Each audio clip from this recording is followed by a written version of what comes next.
Sommet de l'UE, la crise migratoire va-t-elle détruire l'Union à 27? Louis d'Outre-Bente. La crise migratoire va-t-elle en entraîner la chute de l'Union européenne lors de ce sommet à Bruxelles ces 28 et 29 juin?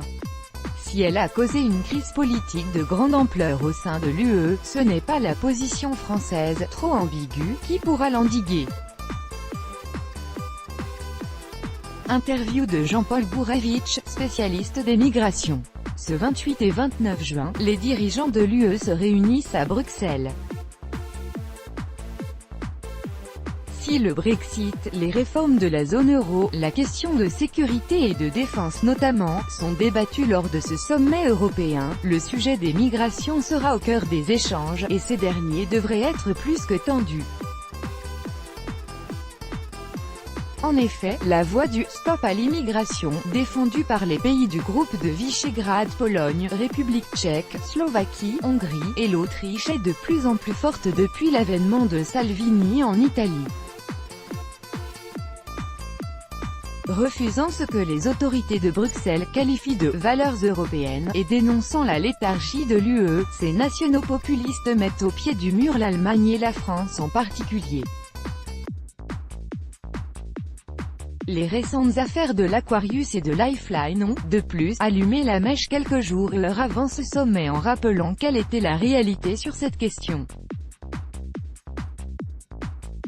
Alors, va-t-on assister à la fin de l'UE, telle qu'on la connaît aujourd'hui? Jean-Paul Gourevitch, écrivain, essayiste et universitaire, et spécialiste des migrations, pour y travailler depuis plus de 20 années, nous livre son opinion au début de ce sommet. Sputnik France, pourriez-vous résumer en quelques mots les enjeux de la crise politique entre les pays membres de l'UE qui découlent de la crise migratoire? Jean-Paul Gourevitch, il y a plusieurs lectures possibles. La première, c'est qu'il n'y a pas, parmi les divers pays qui se réunissent ces 28 et 29 juin, un consensus, ni sur les objectifs, ni sur les stratégies, ni sur les moyens. Il y a un consensus très vague sur le fait d'essayer de contenir l'immigration, mais aujourd'hui non seulement les pays ne sont pas d'accord sur les moyens d'y parvenir, mais en plus certains pays ne sont pas d'accord sur le principe. Sputnik France, est-ce que les questions centrales sont celles de l'asile et des hotspots? Jean-Paul Gourevitch, la question des hotspots est l'une des deux questions centrales. Il y a deux questions fondamentales, la première est l'accueil et la seconde est que deviennent les gens qui sont accueillis. Sur la seconde question, il n'y a pour l'instant aucune réponse, alors que nous avons des statistiques qui sont relativement précises, puisque l'OCDE a fait une étude sur les divers pays européens, qui a démontré que 5 ans après leurs arrivées, 35% des personnes ayant obtenu un avis favorable avaient effectivement un travail dans l'économie formelle. On peut ajouter les personnes qui ont un travail dans l'économie informelle, environ 15%. Donc c'est-à-dire que la moitié des gens qui sont accueillis n'ont pas de travail et sont donc à la charge des pays d'accueil. Sur le premier point, les hotspots sont effectivement l'un des points majeurs. Toute la question est de savoir où placer les hotspots et quelle en est l'efficacité. Il y a eu des propositions qui ont été faites, notamment la France a souhaité mettre des hotspots au Tchad et au Niger. C'est une proposition intelligente, mais on sait aussi que la plupart de ceux qui vont vouloir traverser la Méditerranée éviteront ces hotspots, parce qu'ils savent qu'ils n'obtiendront pas l'asile. Et là-dessus, nous avons fait nous, contribuables associés, NDLR, des propositions précises qui sont de mettre une série de hotspots à la frontière des eaux territoriales des pays d'origine, notamment de la Libye, ce qui permettrait de trier ceux qui sont effectivement redevables de l'asile et de reconduire directement dans le pays d'accueil ceux qui n'en sont pas. Sputnik France, assiste-t-on à une opposition de deux blocs, le premier constitué de l'Allemagne, de la France et l'Espagne et le second mené par l'Italie, l'Autriche et les pays du V4. Pour rappel, l'Autriche prend la présidence de l'UE. Jean-Paul Gourevitch, il y a effectivement une opposition entre deux catégories de pays. La première, c'est le bloc de Visegrad auquel on peut ajouter l'Autriche, mais aussi en partie, les Pays-Bas et le Danemark et aujourd'hui l'Italie. Concernant le second, c'est beaucoup moins clair. La France ne fait pas partie des pays qui sont favorables à l'accueil, comme l'Espagne qui a recueilli l'Aquarius. La France a une position qui se veut équilibrée en disant « on veut bien accueillir ceux qui relèvent de l'asile politique et pas les autres ». Mais on sait aussi qu'à partir du moment où quelqu'un a mis les pieds en Europe, il est très difficile de le reconduire dans son pays d'origine et là-dessus la France ne peut pas se satisfaire du taux de reconduite qui est extrêmement faible. Sputnik France, vous considérez que la position de la France, celle d'Emmanuel Macron est assez isolée sur la scène européenne. Jean-Paul Gourevitch, elle a voulu être une position de synthèse entre les deux blocs, celui de l'Espagne et en partie seulement de l'Allemagne, puisqu'à Berlin il y a une opposition entre la chancelière et son ministre de l'Intérieur et celui de l'Italie et des autres.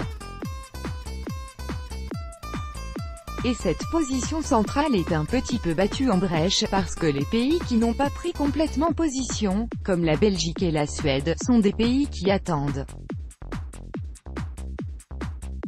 de voir venir. Ce ne sont ni des pays qui sont prêts à accueillir en masse les migrants, et pas non plus des pays qui refusent systématiquement l'entrée des migrants.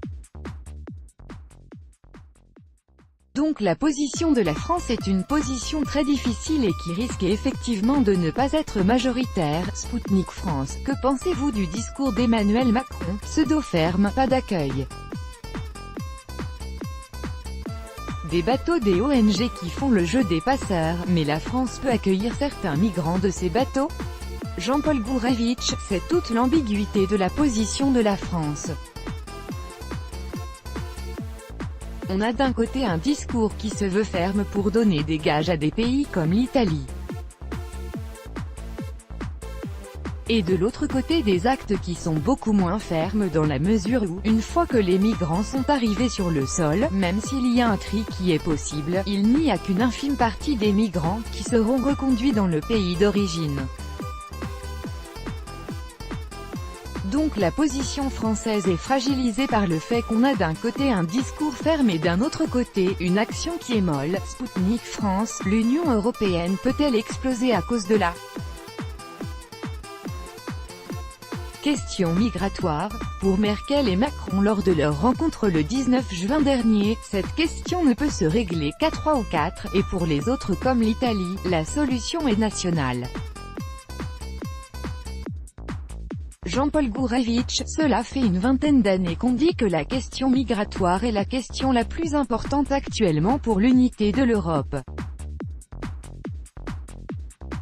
Nous avons une Europe où chacun des pays a sa propre façon d'agir, ce qui fait que les migrants pratiquent ce que Colomb appelle le benchmarking, que Madame Loiseau a appelé le shopping de l'asile, et que nous avons appelé il y a plusieurs années de cela, le shopping migratoire, c'est-à-dire choisir le pays où il y a le plus d'avantages et le moins d'inconvénients, ce qui est tout à fait logique.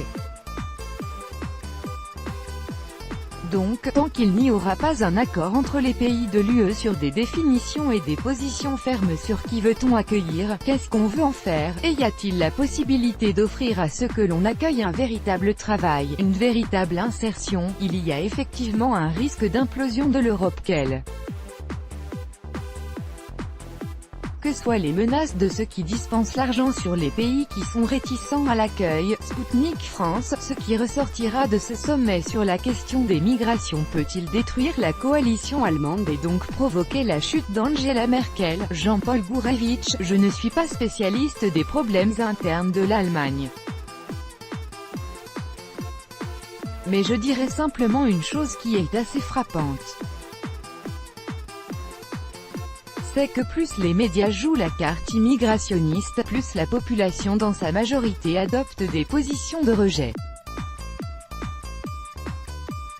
Et de ce point de vue-là, on a une sorte de théorème qui pourrait se résumer ainsi, plus le discours des médias pousse à avoir une attitude ouverte, plus en fait la population a une attitude fermée. Sputnik France. Selon vous, vers quoi se dirigeait-on alors que ce sommet ne se terminera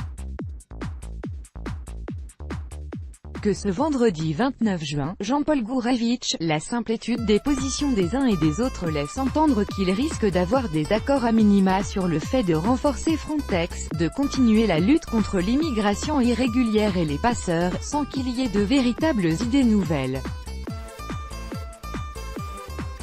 Je crois que ce dont manque l'Europe aujourd'hui, c'est des idées neuves sur la question. Et c'est pourquoi j'ai personnellement insisté pour qu'on mette en avant deux choses qui me paraissent de clés du problème migratoire, inverser le rapport entre accueil et intégration et prendre la mesure du fait qu'une fois la personne arrivée en Europe, elle a toutes chance d'y rester et d'aller dans le pays où elle aura le plus d'avantages et le moins d'inconvénients et donc mettre les centres de tri le plus près possible du lieu de départ, dans la mesure où l'on ne peut pas les mettre dans le lieu de départ pour des pays comme la Libye, qui sont aujourd'hui déstabilisés.